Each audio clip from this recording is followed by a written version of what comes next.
It's the match preview, and we have the little matter of Luton Town versus Hull to discuss. And with me, as always, I got my co-host. It's Mark Ryman. How are we getting on, Mark? I'm really excited about a 3 p.m. kickoff. Uh, a home 3 p.m. kickoff. It's happening. Can you believe it? I know.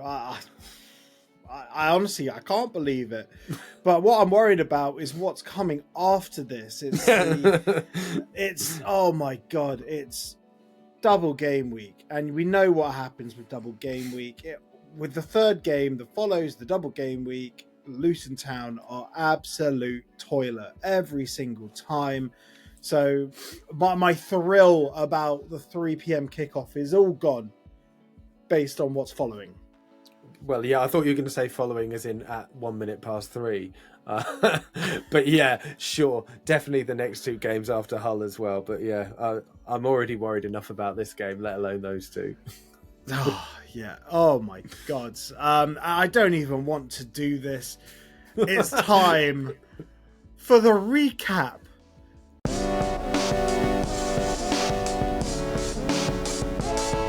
Right, so we have to recap. I know. No, you can't make me do it. No. We got to recap. Middlesbrough 5, Luton 1, and what an absolute joke of a game that was. Well done for saying that sentence without swearing. Yeah, thanks. Yeah. I mean, we've gone over it. We've had a week and a bit now to try and forget it. It's there just sort of as a form of PTSD at this point. Yeah, first half an hour was good. After that, we might as well have all gone home because essentially the players did. Formation confusing. Players lost all energy and fight. And as we said in our post-match, it goes deeper than that. It's manager, players, and recruitment, all of it all together. But away from home, we've been appalling this season. And a lot of it has been down to our inability to stay in games and seemingly respond to when we go behind, which is going to happen in this league. And we've got to not just sort out how we're playing tactically, but then how we respond as well, because we cannot keep being this fragile. It's crazy. But yes, it was definitely one to forget. It goes back to what I was saying before. The third game following a double game week, we're absolute trash. And a big part of this was Rob Edwards said after the Cardiff game, yes, I'll have to make changes. Those were not the changes that anyone wanted. And to make matters worse, Marv Nakamba started both games and done 90 minutes for Zimbabwe. Why was he not starting that game? I honestly, the mind boggles. I don't understand it. And that team selection was atrocious. Absolutely atrocious. Like I'm not even going to pin it on Cauley Woodrow. I mean, having that midfield where you don't have a defensive-minded player, and you said it in the championship prediction show when you were talking about Finn Azaz. You were talking about him with Ian.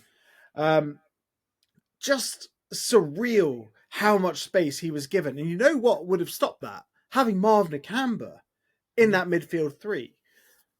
Or Kraus, or any defensive-minded midfielder would at least have helped. But you're right. I mean, some real questions need to be asked to Rob about what on earth is going on with Marv. Because, as you say, he's played 90 minutes back-to-back after barely getting a minute in however many games he's now been on the bench, 3 or 4. And, in those games, like Coventry away, for example, you can't ask a defensive midfielder to get into a game in that manner, in the same way we talked about it with Pelly. What is happening with that? And there was, as we've said, there were no defensive-minded midfielders. Having said that, it's still inexcusable. Walsh, Baptiste, they're professional footballers. They should know better they should have done their homework surely on Finn Azaz. No, it's not like nobody knows who he is. He's not up and coming, and he hasn't already done brilliant things and pulled up trees for Plymouth while on loan there. We know what a player he is if we give him space, and it's ridiculous that he had the space that he did to basically run the game. So yeah, it's baffling, and it'll be really interesting to see the midfield or the whole team really that he now picks on Saturday. Yeah, look, there's a lot of work to be done, and there's been 2 weeks of it to get the acts together, really. But I'm going to put you out of your misery. We're going to stop talking about that game against Middlesbrough, and now we're going to have a look at the team news.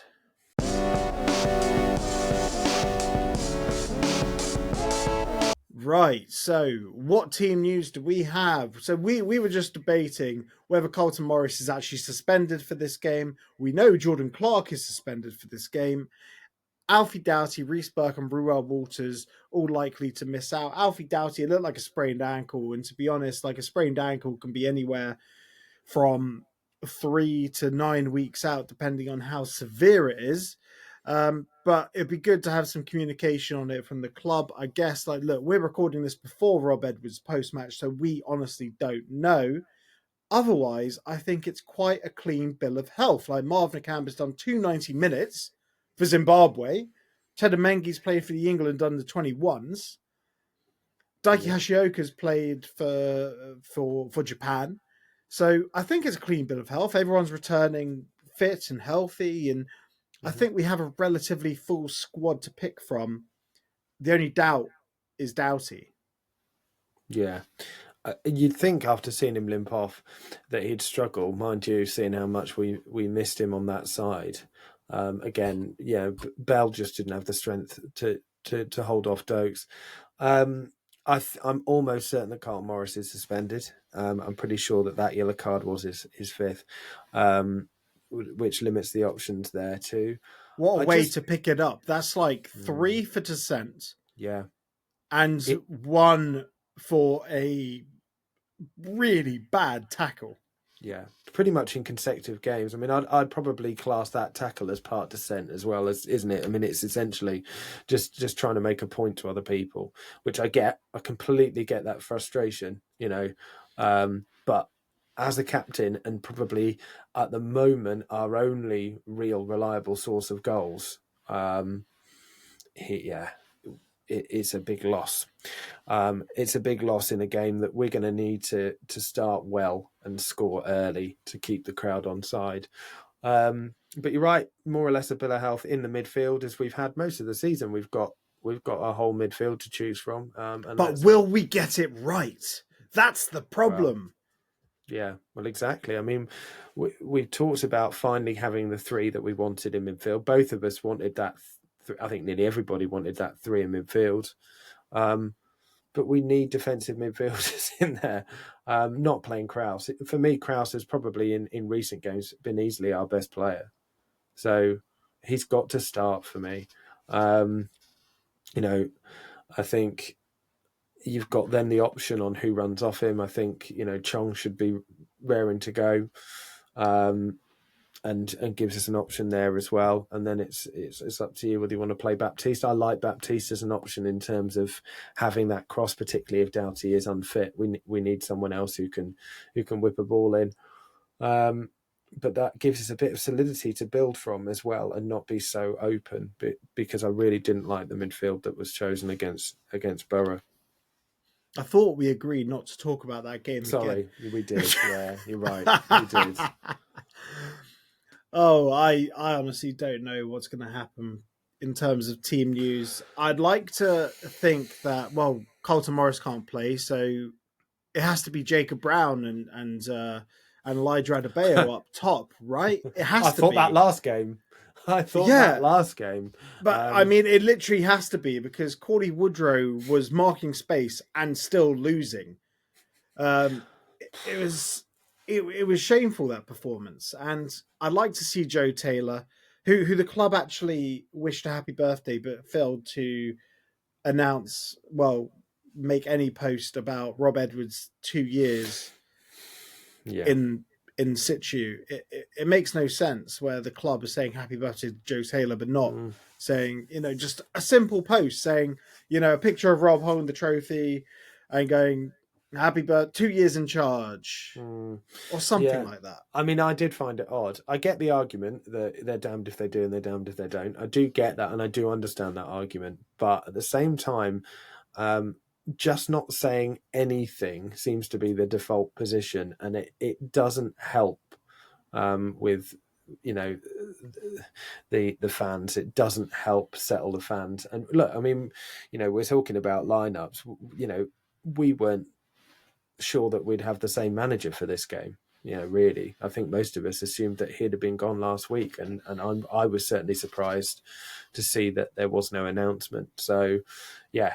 So as for the team he picks, I guess is anyone's guess. But yeah, I mean, Joe Taylor, would love to see him get a chance. We've been saying it over and over again. I can't see it. I just can't see it happening.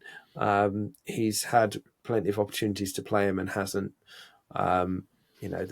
The Borough game starting Cauley Woodrow ahead of Brown and then Taylor is testament to that as well. But yeah, I mean, Eli and Brown all day long for me as well. Yeah. I just feel Taylor has to go for the good of his career in January, as much as it pains me to say, like, look, I'm not putting him up on a pedestal. I'm not likening him to the Messiah, but he's a young, talented kid who knows where the back of the net is. You've got to give him a go. Yeah, he offers us pace as well. I mean, it's the one thing that I've really noticed lacking from our team, and for so long it's been one of our strengths. Under Nathan Jones, we had it in our fullback positions, that ability to get forward. We had pace in abundance. Cornick, especially when he first joined. The one thing, he didn't always have final product, but he definitely had some pace. And really, we've lost all the pace out of our side. I'd say probably Alfie and Chong are our two quickest players, right? I imagine.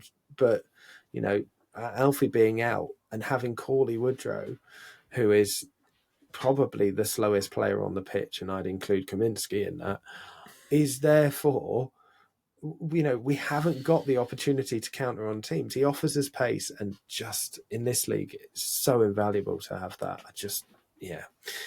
It's an obvious choice for that reason, I think. But I'm done. I'm done wishing for it to happen. I just think it's almost a moot point, as you said. Yeah. Well, your guess is as good as mine. Let's have a look at some previous encounters between Luton and Hull.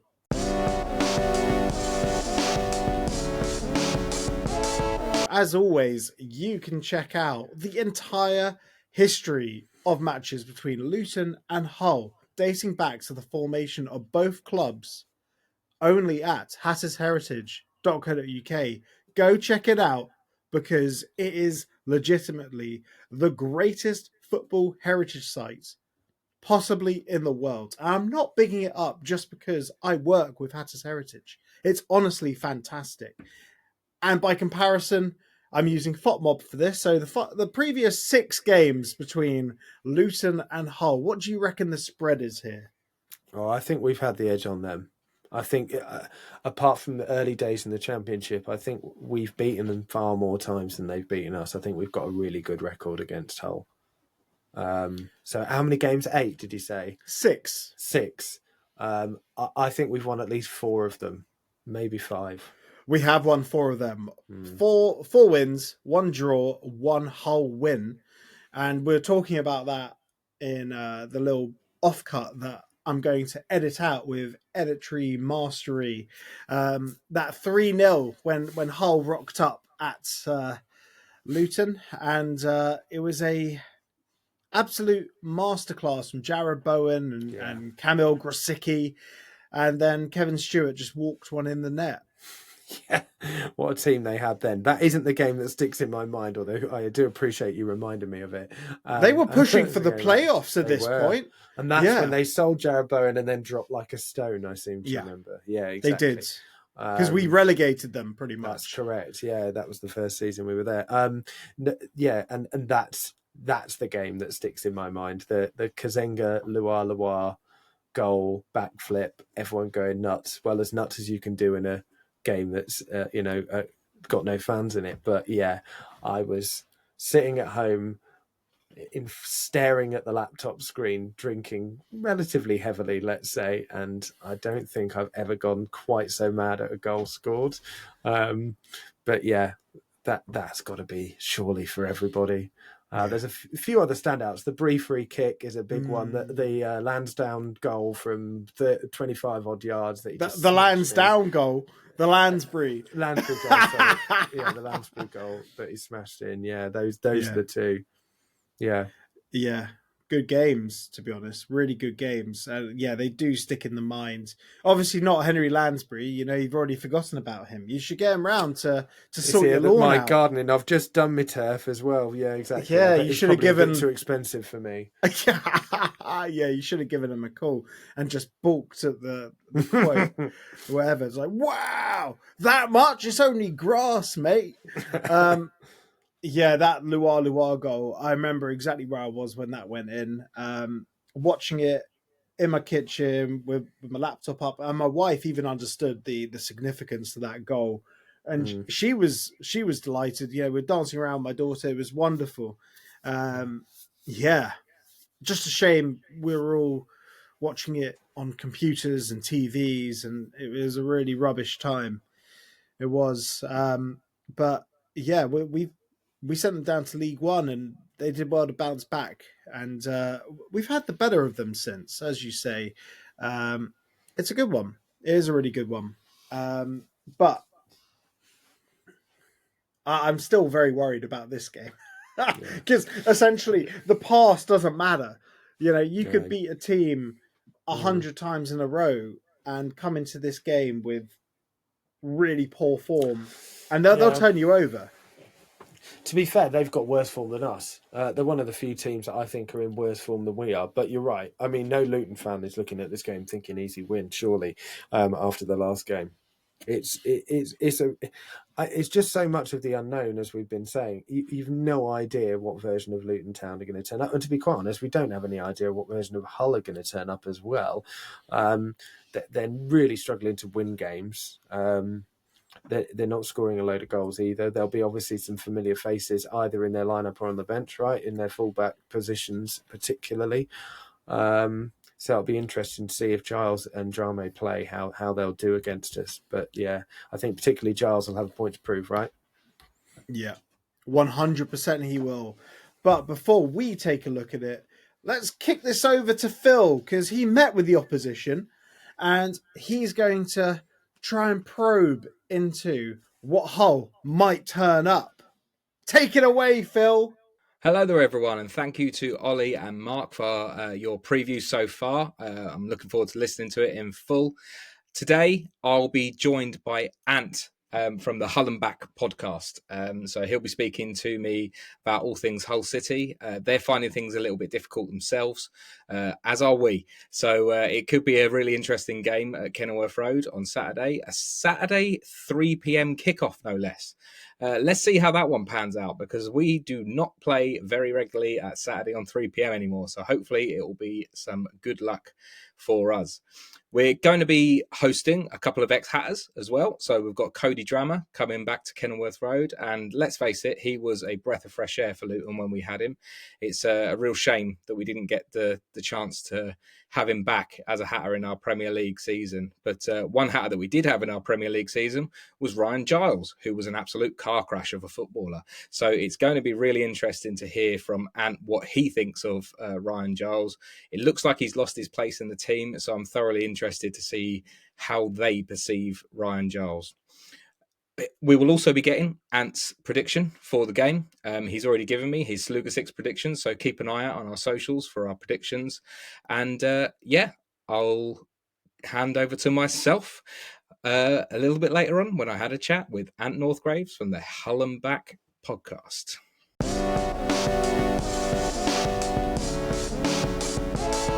As promised, everyone, I've got Ant here from the Hull and Back podcast. Second time of asking, I've got that correct. Ant, thank you so much for joining me this evening, mate. It's a pleasure to have you on. Yeah, no, great to be on. Always. Well, at the minute it's not that great to talk about City, but to talk about football, always happy to do so. Top man, top man. It's one of those ones. I think it's painful for the both of us at the minute. Let's face it, neither of us are getting the season that we're after. And it sort of brings me to my first question, really, because, like I say, in terms of our seasons, there are similarities in terms of how it's going. We're on the same points. You're above us on goal difference, as I understand at the minute. How are you feeling about Tim Walter at the minute as your manager? Because at the moment we've got Rob Edwards, he's still in place. We weren't entirely sure if he was going to still be here at the end of the international break. How are things from your perspective on management wise? Yeah, a lot of the fan base wanted him gone weeks ago. I think from the Portsmouth game where he came out and made comments about the fans needing to support the team more, kind of thing. Basically, you never out the fans as manager of a football club. That's a one-way ticket to seeing yourself with your P45 in the not so distant future. But then, we drew to Portsmouth, then we went to Oxford away. We lost to Oxford. The fans were chanting, "Are we loud enough for you?" There, kind of thing, and a lot of chants aimed at his style of football and saying it's not very good. Obviously in a more footballish type of way. But yeah, nobody's a real fan of him at the minute.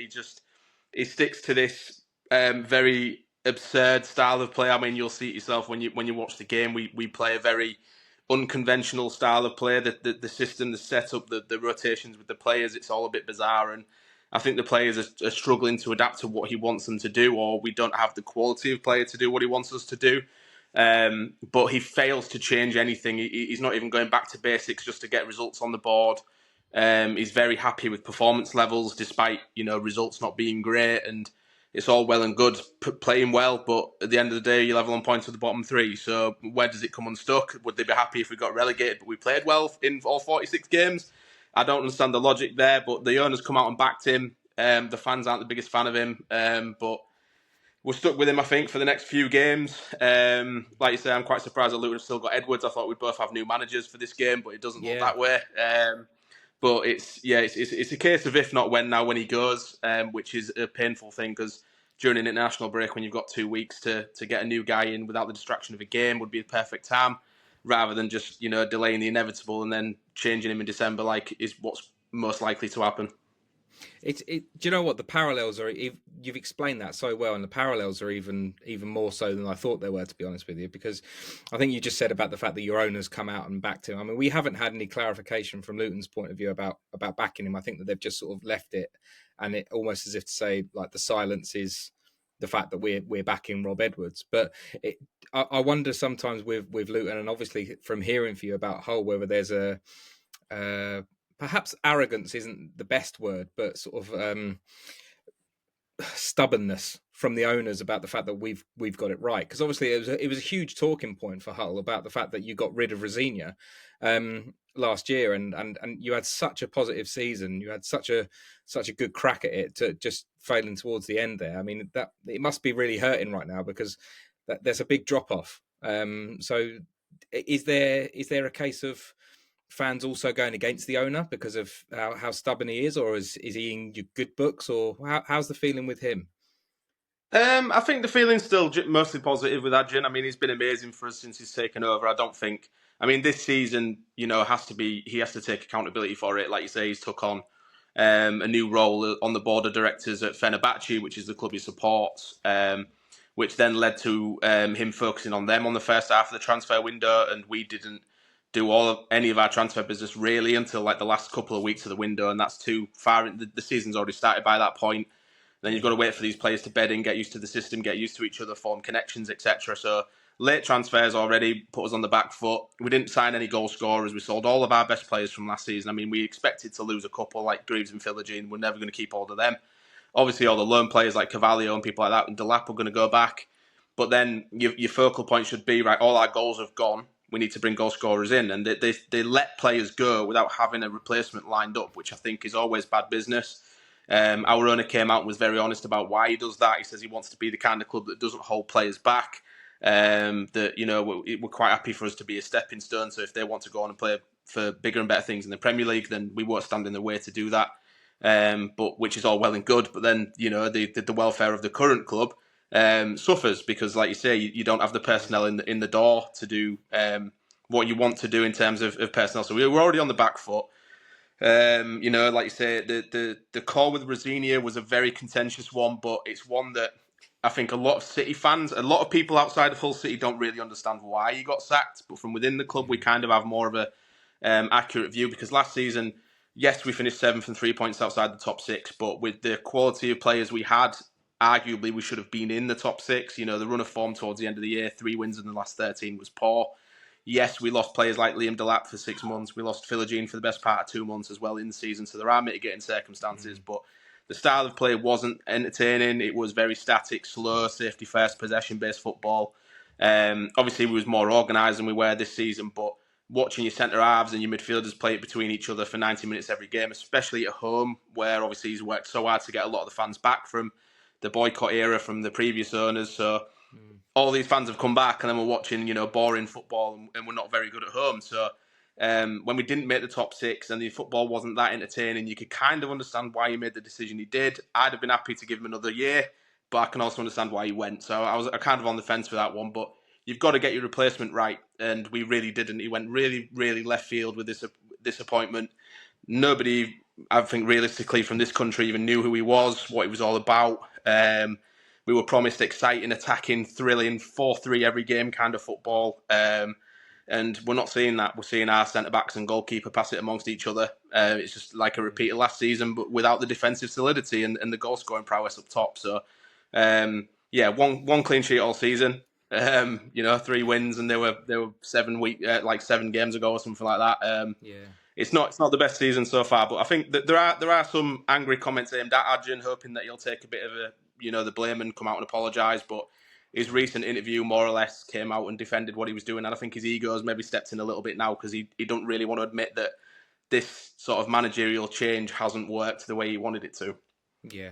Do you think he's going to give it a right good go in January if you're in a difficult situation? Do you feel like you've got do you have confidence in him that he's going to make sure that you're not going to go down to League One? It sounds like that's what he plans to do. He was coming out and saying, obviously, we've got the January transfer window to fix things, but you always have to pay more money for players in January. We know this, especially when if you're near the bottom 3, you have to pay even more to convince a player to come to you because they don't want to have a relegation on the CV. It's one of those. I mean, I don't even realistically know what our money issue is at the minute because obviously last season we went for it big time with a lot of high earners, a lot of good players. We had to trim the wage bill a lot in the summer. That's why we got rid of so many players and had such a huge turnover and gone with young players that'll be on less wages but have got high potential for sell-on value and stuff. But I don't realistically know where we are money-wise, so it will be interesting to see what happens in January because I think that we are desperate. I mean, we've lost 2 of our best wingers to a season-long injury, both done their ACL, Bellumi and Miller, so that's a massive blow. We're going to have to get 2 more wingers for that. We need a goal-scoring striker, so we're going to need another forward as well, and it's just one of those. We're going to have to see if he spends because we're going to have to, I think. And the problem is, if you've sacked Volta, that's another manager you've got to pay off on his contract as well. So it will be interesting. Well, it's interesting one when I talk about sort of transfers and talk about like your personnel. I mean, you've got a couple of ex-Hatters in there, which I was hoping to talk to you about because you've got Cody Drammer, who was like part of our squad that helped us go up, and I don't know what the situation is behind the scenes at Luton, but I think that a lot of our fans were absolutely gutted that we didn't make more of an effort to get him on our books back permanently. I think that we ended up getting a fella called Issa Kabore on loan from Man City as our sort of right wing back, but I think a lot of us sort of were a bit underwhelmed when then you see how Cody Drammer plays for us and like how much fight he put up, how much of a rapport he built up with the fans quite quick. So how's he been doing, Ant? Has he been decent, or is it difficult to say because it's been a difficult season? Cody Drammer has probably been one of our rare positives from this season. To be fair, he's come in and straight away when you've seen him play in the pre-season games, we was like, yeah, this lad's got something about him. He's clearly good. I mean, the only club that had anything negative to say about him was Leeds. Every other club he'd been to on loan was saying, he was absolutely fantastic and they loved him and would have him back in a heartbeat. So you knew that he was a good player because you don't often get fans of previous club saying anything good about him. They always say, "We'll drive him to you" and all this stuff. But he's been really good, and it's testament to him actually that he's been filling in at left back, because Louis Coyle's probably one of our most consistent performers in right back. I think he's one of the most underrated fullbacks in the league. If there's a really tricky winger, he's the one you want marking him because he deals with them all game. But he's kind of undroppable at the minute in right back. And then Ryan Giles, who I'm imagining is the next he's the other one. He was the next one on the list. Has been absolutely horrendous. So we've had to sort of make do and put a right back and left back, and Drama's been about 10 times more effective than Giles in the short time he's been playing left back here than Giles has since January. So that tells you everything you need to know about Giles, really. I feel like this is awful, and I'm not meaning to rile you up, but I feel like we've done a bit of a number on you with Ryan Giles, because 100%. I said about it in the sort of build up for this. I said about asking you about how Giles and Drama have been getting on, and the reality of it was that Giles didn't really get a huge crack of the whip, with us, because he was just outshone by Alfie Doughty. It was one of those ones where Alfie Doughty was one of the shining lights from our Premier League season, and he takes all the set pieces, he whips a good ball in, he's got energy, he's quick, and Giles just couldn't oust him from the team, and before you knew it, he was out the door. And to recoup most of our money back for him was a good bit of business. And he's one of those ones where you speak to a Borough fan about him, about the season that he had with them before we bought him, and they think that he's sun shines out of the guy's backside. They think that he's like the left-footed Beckham, and like if you put the ball on him, he'll whip the ball in. But it takes a certain style of play for that to be effective. And it's interesting that he's sort of been found out a little bit. It sounds like from what you've just described that he's just not got it at the minute. I don't know whether he's bereft of confidence or what it is, but it's tough for him. He's been really poor. I think when we signed him on loan in January, I mean, to me, it's bad business on our behalf, because I don't think you should ever loan a player with the obligation to buy. It should always be an option. Because then if the loan doesn't work out, you are now lumbered with a player that you have to buy, and knowing that full well it's not going to work out. And that's what's happened with Giles. He didn't really have a great effect last season under Rosinia.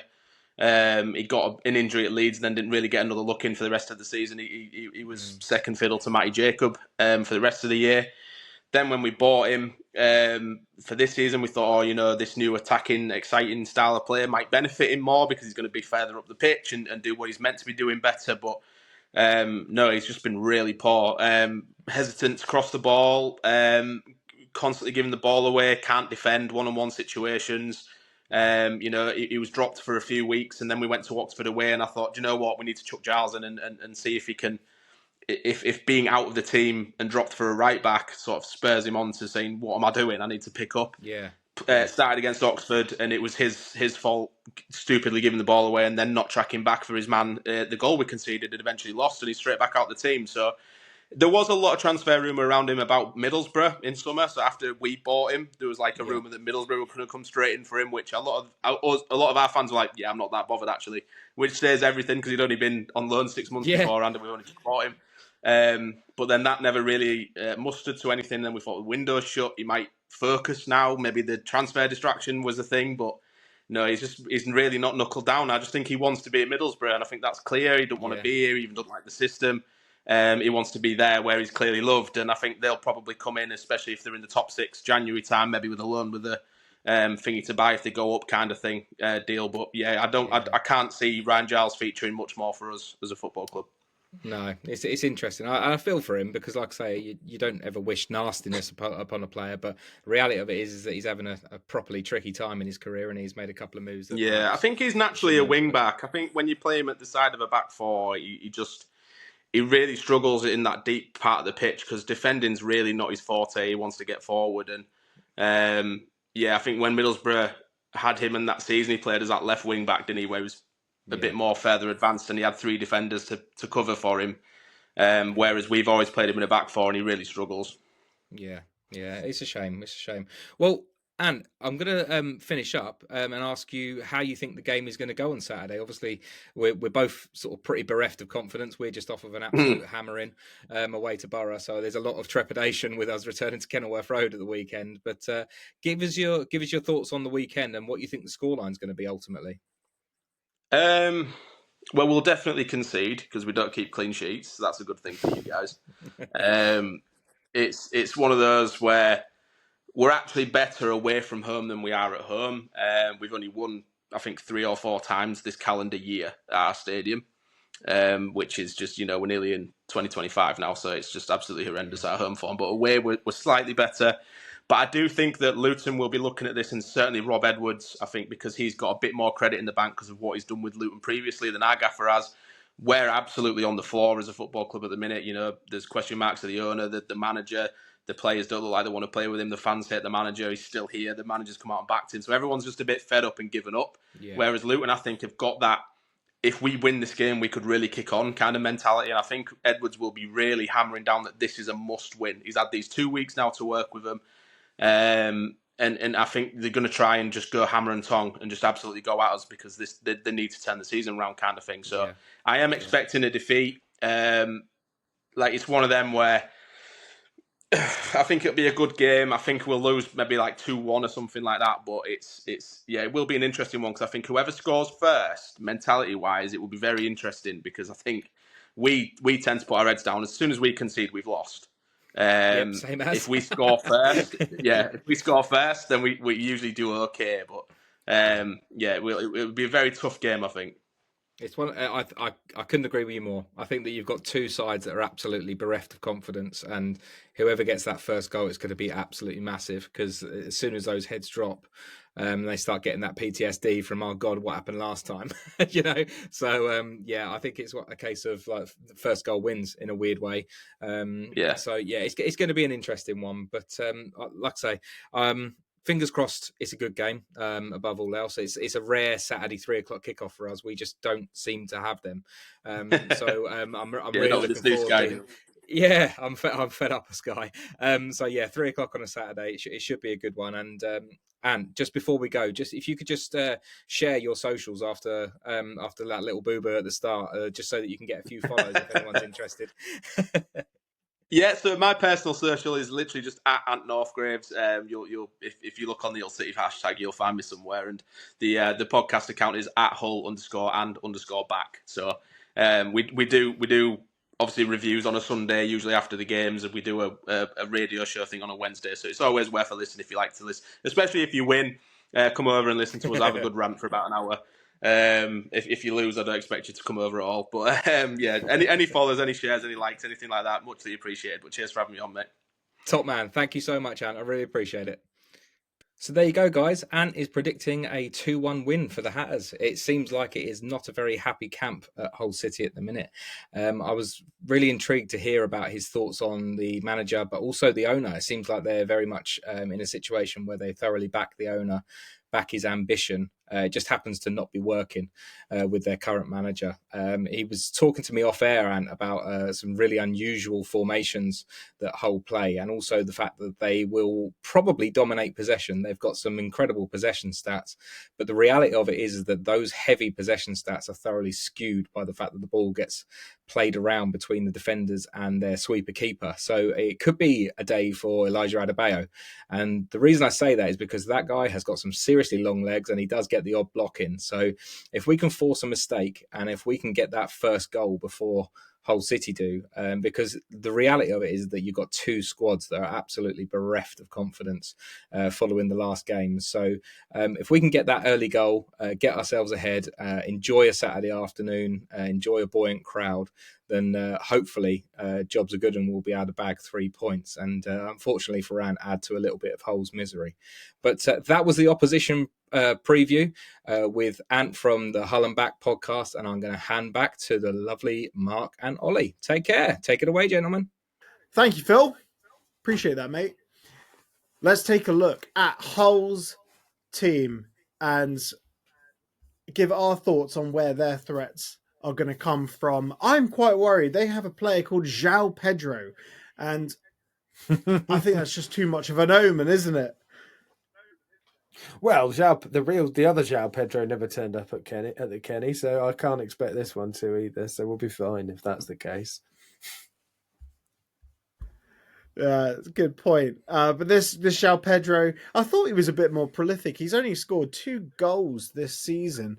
But looking at their team, it's amazing because Drame is starting at left back, whereas they have Ryan Giles. So it's a case of Drame starts and then Giles replaces him. But it's a weird one. It's like, you buy a good left back, you buy a good right back, and then you play them both at left back. Yeah, I think if they got Coyle up right back, is he on the right side? Is that Yeah, he is. their usual lineup? He's been there for a while, hasn't he? But yeah, it is odd. I mean, you've bought yourself 2 new fullbacks and you put them in the same position. But I bet Giles can't believe it. He's basically in the same position behind another Luton base or ex-Luton fullback, not being able to get a start, or the other way around with Drame.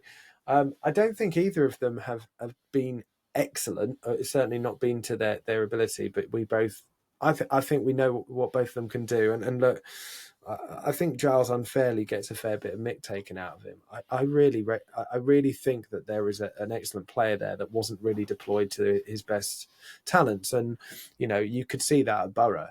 When he's there at the front as a winger putting crosses in, then he's really dangerous. I remember watching that Wolves friendly before the Premier League season began, seeing that cross and thinking, "Oh, we have got one hell of a player here."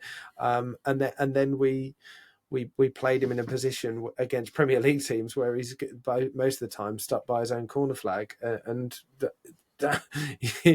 think therefore he's probably a lot better player than we saw him in a Town shirt. But yeah.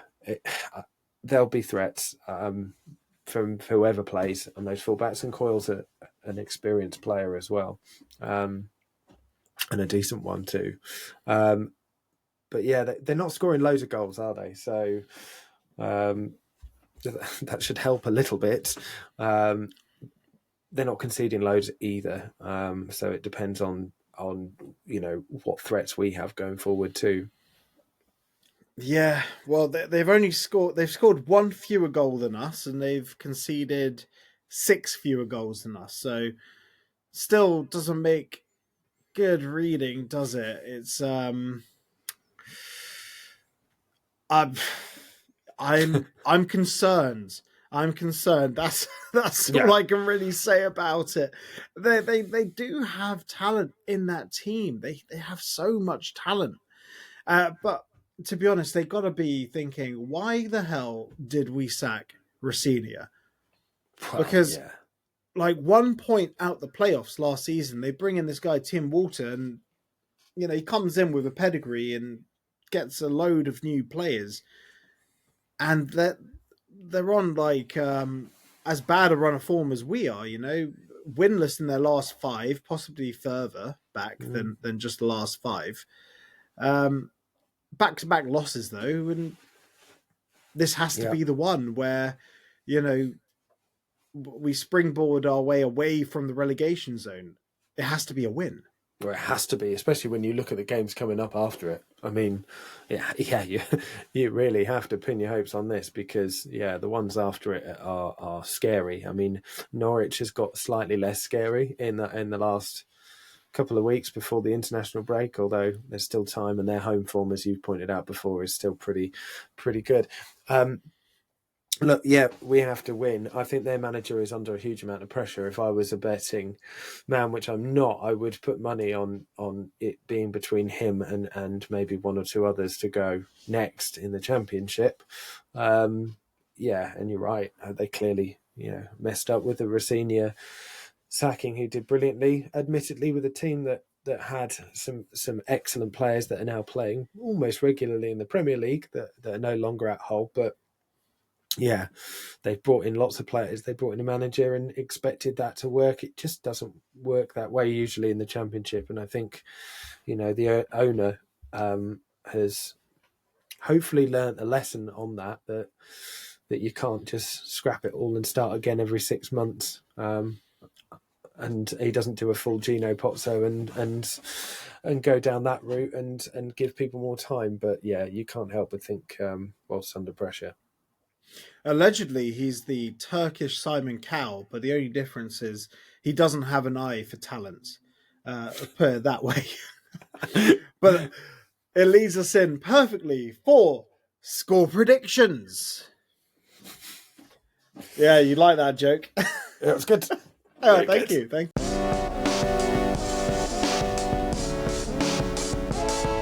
Right. So, Ryman, where are you for this game?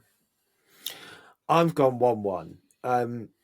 Look, two things. I think a neutral would probably look at just the score of the last few games and go probably Luton at home to edge it.